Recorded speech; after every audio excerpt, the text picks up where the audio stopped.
കഴുകി വൃത്തിയാക്കിയ മട്ടന് അതിലേക്ക് ഒരു സവാള, കറിവേപ്പില, പച്ചമുളക്, ഇഞ്ചി വെളുത്തുള്ളി, പിന്നെ വലിയ ഒരു തക്കാളി.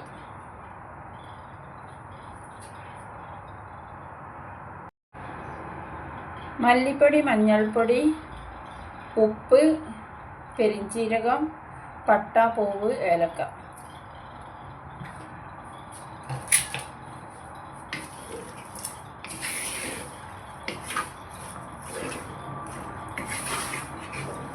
നല്ലോണം എല്ലാം കൂടെ ഒന്ന് മിക്സ് ചെയ്യാം.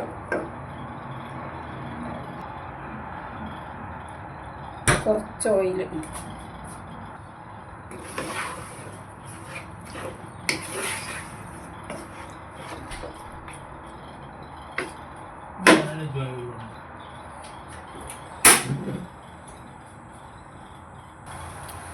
ഇനി ഒരു മീഡിയം തീയിലിട്ട് അടച്ച് വെച്ച് വേവിച്ചെടുക്കുക. നിങ്ങൾക്ക് കൂടുതൽ ചാറിൻ്റെ ആവശ്യമില്ല എന്ന് വെച്ചാൽ പിന്നെ ഇതിൽ വെള്ളം ഒഴിക്കേണ്ട ആവശ്യമില്ല. അത്യാവശ്യം കറി ഇതിൽ നിന്ന് തന്നെ ഉണ്ടാകും.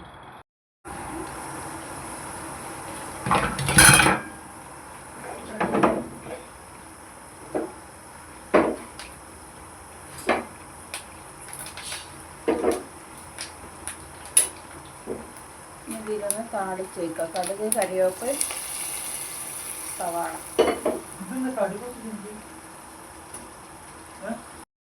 അപ്പോൾ കൂട്ടുകാരെ, ഇന്നത്തെ എൻ്റെ ഈ ചെറിയ മട്ടൻ കറി നിങ്ങൾക്ക് എല്ലാവർക്കും ഇഷ്ടപ്പെട്ടിട്ടുണ്ടെങ്കിൽ എനിക്കൊരു ലൈക്കും സബ്സ്ക്രൈബും തരാൻ മടിക്കല്ലേ.